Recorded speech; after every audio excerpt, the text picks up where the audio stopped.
15 সালের আগে যাওয়া বাংলাদেশিদের শরণার্থী সুরক্ষা দেওয়ার ঘোষণা পশ্চিমবঙ্গের মুখ্যমন্ত্রীর, অবৈধদের ফেরত পাঠানোর হুঁশিয়ারি। ভারতের বিধানসভার উপনির্বাচনে ধাক্কা খেল বিজেপি, বিহারে জন সুরাজ, মধ্যপ্রাচ্যে কংগ্রেস জয়ী, গুজরাটে জিতলেও কমেছে ভোট। রাশিয়া ইউক্রেন দিনভর পাল্টাপাল্টি ড্রোন হামলায় নিহত কমপক্ষে 22। যুক্তরাষ্ট্র ইরান আলোচনা নিয়ে পরস্পর বিরোধী ইঙ্গিত দুই দেশের। বিশ্বব্যাপী ট্রাম্প প্রশাসনের অতিরিক্ত শুল্ক জারিকে 25 অঙ্গরাজ্যের চ্যালেঞ্জ, যুক্তরাষ্ট্রের আন্তর্জাতিক বাণিজ্য বিষয়ক আদালতে মামলা। এবং দক্ষিণ কোরিয়ায় রেকর্ড তাপপ্রবাহে মৃতের সংখ্যা বেড়ে 16, ইথিওপিয়ায় বৃষ্টি ও ভূমিধসে নিহত কমপক্ষে 14।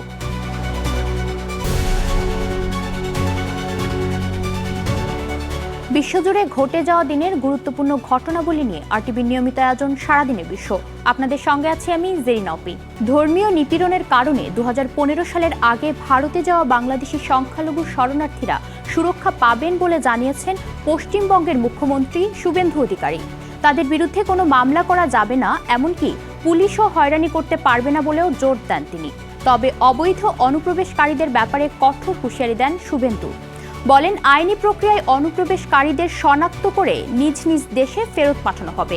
বিস্তারিত সামিউল শিহাবের রিপোর্টে। বাংলাদেশ থেকে এখানে এসেছে একটা অবৈধ অনুপ্রবেশকারী, তারা এই দেশে বা এই রাজ্যে থাকবেন না। বাংলাদেশিদের নিয়ে আবারও বিস্ফোরক মন্তব্য।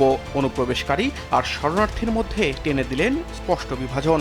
আর সেই বক্তব্য দিয়েই নতুন করে আলোচনায় পশ্চিমবঙ্গের মুখ্যমন্ত্রী শুভেন্দু অধিকারী। পশ্চিমবঙ্গে 15 দিনব্যাপী ডিজিটাল আদমশুমারির তথ্য সংগ্রহ কার্যক্রমের উদ্বোধনী অনুষ্ঠানে বক্তব্য দেন শুভেন্দু অধিকারী। সেখানেই তিনি বলেন, বাংলাদেশ থেকে আসা সব মানুষকে এক কাতারে দেখা যাবে না। নাগরিকত্ব সংশোধনী আইন বা সিএএতে যাদের কথা বলা হয়েছে তারা অনুপ্রবেশকারী নয়, বরং শরণার্থী। শুভেন্দুর মতে, বাংলাদেশ থেকে আসা হিন্দু, শিখ, বৌদ্ধ, জৈন, পার্সি ও খ্রিস্টান সম্প্রদায়ের মানুষ যারা ধর্মীয় নিপীড়নের কারণে 2014 সালের 31 ডিসেম্বরের মধ্যে ভারতে প্রবেশ করেছেন, তারা সিএএ এর আওতায় সুরক্ষা পাবেন। তাদের বিরুদ্ধে কোনো মামলা করা যাবে না এবং পুলিশও হয়রানি করতে পারবে না বলেও দাবি করেন তিনি। তবে একই সঙ্গে কড়া বার্তাও দিয়েছেন পশ্চিমবঙ্গের মুখ্যমন্ত্রী। অবৈধভাবে সীমান্ত অতিক্রম করে যারা ভারতে প্রবেশ করেছেন তাদের থাকার কোনো সুযোগ নেই বলে মন্তব্য করেন তিনি। বরং আইনি প্রক্রিয়ায় তাদের শনাক্ত করে নিজ নিজ দেশে ফেরত পাঠানো হবে। অবৈধ অনুপ্রবেশকারীদের দেখভালের দায়িত্ব ভারতের নয় বলেও মন্তব্য করেন শুভেন্দু। শুধু সীমান্ত ইস্যুই নয়, ভোটার তালিকা নিয়েও করেন নতুন দাবি। শুভেন্দু অধিকারীর ভাষ্য, স্পেশাল ইন্টেন্সিভ রিভিশন বা এসআইআর এ বাদ পড়া 27 লাখ ভোটারের মধ্যে মাত্র 7 লাখ ট্রাইব্যুনালে আবেদন করেছেন। তার এই দাবি নিয়েও রাজনৈতিক মহলে শুরু হয়েছে জল্পনা। তবে আদমশুমারির তথ্য সংগ্রহ নিয়ে সাধারণ মানুষের উদ্বেগ কমানোরও চেষ্টা করেন তিনি। আশ্বস্ত করে বলেন, নাগরিকদের ব্যক্তিগত তথ্য সম্পূর্ণ গোপন এবং আইনিভাবে সুরক্ষিত থাকবে। এসব তথ্য কেবল পরিসংখ্যান, পরিকল্পনা ও উন্নয়নমূলক কাজে ব্যবহার করা হবে। ব্যক্তিগত তথ্য প্রকাশ বা অপব্যবহারের কোনো সুযোগ নেই বলেও দাবি করেন পশ্চিমবঙ্গের মুখ্যমন্ত্রী।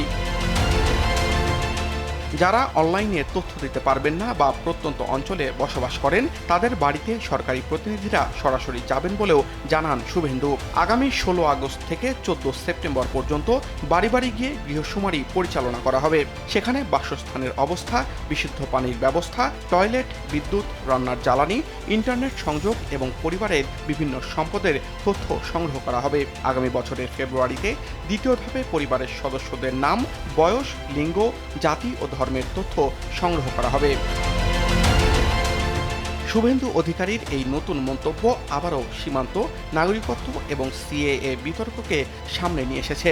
তার বক্তব্য, রাজনৈতিক অঙ্গনে নতুন আলোচনা তৈরি করলেও বিষয়টি দুই দেশের সম্পর্ক ও অভিবাসন ইস্যুতেও নতুন করে নজর কাড়ছে। এখন এই বক্তব্যের রাজনৈতিক প্রতিক্রিয়া কোন দিকে যায় সেদিকেই নজর বিশ্লেষকদের। সামিউল শিহাব, আরটিভি। ভারতের 3 রাজ্যের বিধানসভা উপনির্বাচনে বড় ধাক্কা খেয়েছে বিজেপি।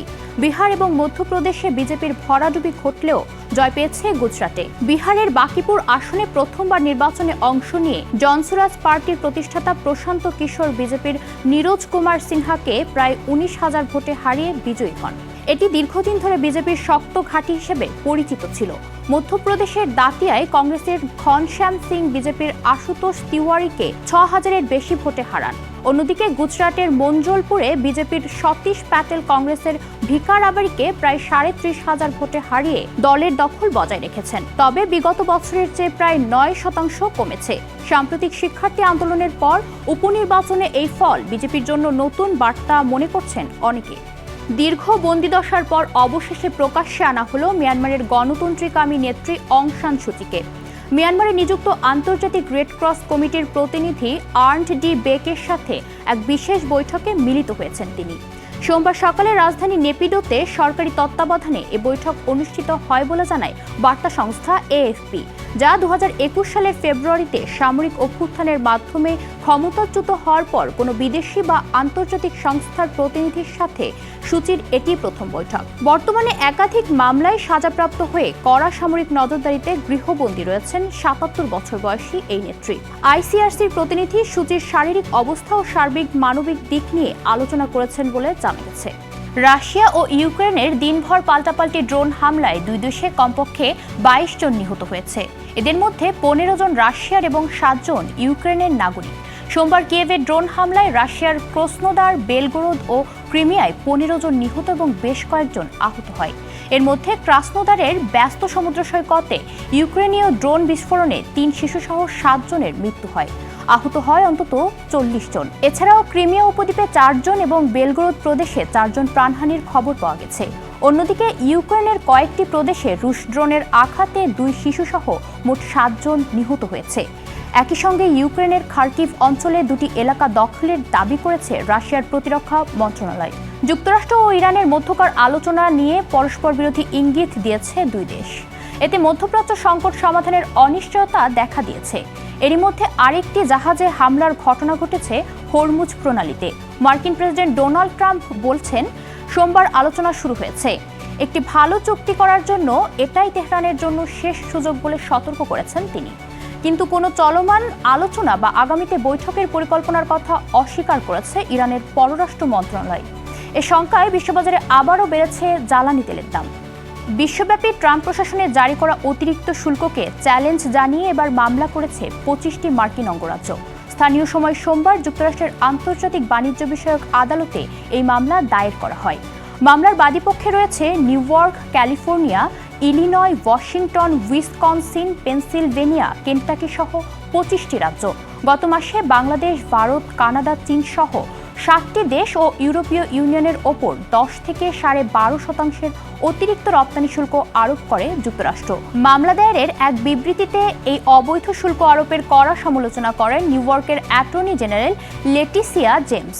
নিউ ইয়র্কের গভর্নর ক্যাথি হোকুলো বলেন, জোরপূর্বক শ্রমকে অজুহাত হিসেবে ব্যবহার করে সাধারণ ভোক্তাদের ব্যয় বাড়াচ্ছে ট্রাম্প প্রশাসন।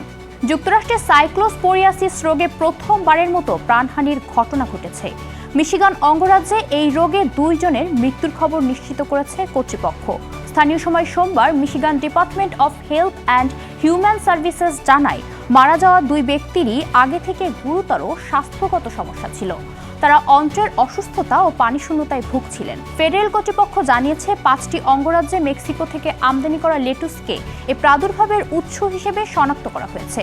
তবে সম্ভাব্য আরও উৎস খুঁজে বের করতে তদন্ত চলছে। যুক্তরাষ্ট্রের রোগ নিয়ন্ত্রণ ও প্রতিরোধ কেন্দ্রের সর্বশেষ তথ্য অনুযায়ী গত 28 জুলাই পর্যন্ত সারা দেশে এই পরজীবী আক্রান্ত রোগীর সংখ্যা দাঁড়িয়েছে প্রায় 7,000-এ। তবে এটি খুব কম ক্ষেত্রে প্রাণঘাতী হয় বলে আশ্বস্ত করেছে সিডিসি। দক্ষিণ কোরিয়ায় রেকর্ড তাপপ্রবাহে মৃতের সংখ্যা বেড়ে 16 জনে পৌঁছেছে। মঙ্গলবার প্রেসিডেন্ট লি জি মিয়ং ক্ষতিগ্রস্ত মানুষের জন্য সহায়তা বাড়ানোর নির্দেশ দিয়েছেন। মন্ত্রিসভার বৈঠকে তিনি বলেন, চরম আবহাওয়া এখন নতুন বাস্তবতা হয়ে উঠেছে। তাই জাতীয় দুর্যোগ মোকাবেলা ব্যবস্থায় বড় ধরনের পরিবর্তন আনা জরুরি। একই সঙ্গে বিদ্যুতের বাড়তি চাহিদা সামাল দিতে বিদ্যুৎ সরবরাহ ব্যবস্থা পরীক্ষা করার নির্দেশ দেন তিনি। দেশটির আবহাওয়া অধিদপ্তর জানিয়েছে, ইয়াংসান শহরে 42.5 ডিগ্রি সেলসিয়াস তাপমাত্রার রেকর্ড হয়েছে, যা 122 বছরের মধ্যে সর্বোচ্চ। রাজধানী সিউল জুড়ে প্রথমবারের মতো তাপপ্রবাহের সর্বোচ্চ সতর্কতা জারি করা হয়েছে। ইথিওপিয়ায় ভারী বৃষ্টি ও ভয়াবহ ভূমিধসে কমপক্ষে 14 জন নিহত ও 7 জন আহত হয়েছে। এ ঘটনায় এখনও নিখোঁজ রয়েছে আরও কয়েকজন। সোমবার আমহারা অঞ্চলের সেন্ট মেরি মাঠে প্রার্থনার জন্য জড়ো হন পুণ্যার্থীরা। এ সময় পাহাড় থেকে বিশাল পাথর খসে তাদের উপর আছড়ে পড়লে প্রাণহানির ঘটনা ঘটে। দুর্ঘটনার পর আহতদের দ্রুত স্থানীয় হাসপাতালে নেওয়া হয় এবং বর্তমানে তাদের চিকিৎসা চলছে। অন্যদিকে নিখোঁজদের উদ্ধারে অভিযান চালাচ্ছে দুর্যোগ ব্যবস্থাপনা দল। আবহাওয়া বিশেষজ্ঞরা বলছেন, জলবায়ু পরিবর্তনের কারণে সাম্প্রতিক সময়ে দেশটিতে এমন প্রাণঘাতী ভূমিধস ও বন্যা আশঙ্কাজনকভাবে বেড়েছে। আর এরই সাথেই শেষ করছি সারাদিনের বিশ্ব। আরটিভির সাথে সংযুক্ত থাকুন, মতামত জানান আরটিভির সামাজিক যোগাযোগ মাধ্যমগুলোতে।